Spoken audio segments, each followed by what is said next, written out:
Hello everyone, ఈరోజు మా ఇంట్లో వంకాయ ఫ్రై అనేది చేసుకుందాము. ఇలా తెల్ల వంకాయలు కట్ చేసుకొని ఇలా ఉప్పు వేసుకొని వాటర్లో వేసుకొని పెట్టేసుకున్నాను.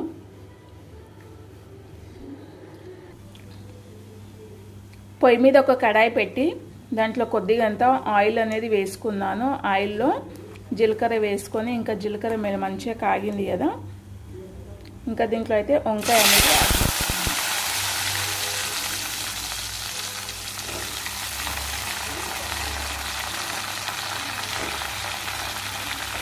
ఎలాంటి టమాటా లేకుండా ఈరోజు వంకాయ ఫ్రై అన్నమాట. చాలా బాగుంటుంది, ఎంతో ఇష్టంగా తింటారు.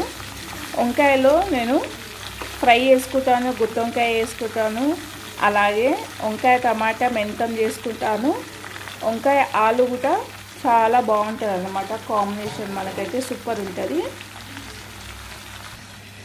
నేనైతే వంకాయ కలరు చేంజ్ కావద్దు అనేసి పోపు వేసిన కానీ ఉప్పు పసుపు అయితే అప్పుడే యాడ్ చేసేస్తాను. అలా వేసామంటే మనకు వంకాయ కలర్ అనేది చేంజ్ కాదు, అలాగే కలర్ కూడా ఇది కాదు, చేదు అనేది ఉండదన్నమాట. ఇలా నేనైతే ఇలా వేసుకుంటాను. ఒకసారి ఇలా కలిపేసుకొని మూత పెట్టుకొని ఇంకా మీడియం ఫ్లేమ్ మీద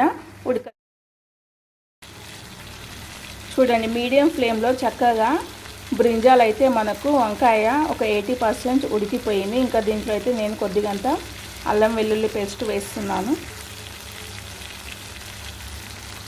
కారం సరిపడంత కారం అనేది వేసుకొని ఇంకా కలిపేసుకోవాలి. ఇలా చేసుకోండి, చాలా అంటే చాలా బాగుంటుంది, ఎంతో ఇష్టంగా తింటారు. అప్పుడప్పుడు ఫ్రై కూడా ఇది రొట్టెల్లో, చపాతీలో, రైస్లో కూడా చాలా బాగుంటుంది. చూడండి మంచిగా అయితే ఉడికిపోయింది కదా చక్కగా.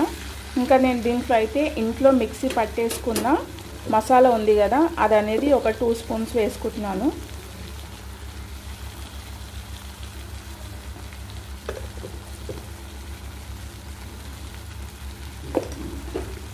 ఇంకొకసారి ఇలా చక్కగా కలిపేసుకొని మొత్తం నేను పట్టుకున్న తర్వాత ఒక 2-3 మినిట్స్ మళ్ళీ మీడియం ఫ్లేమ్ మీద ఉడికితే అయిపోతుంది.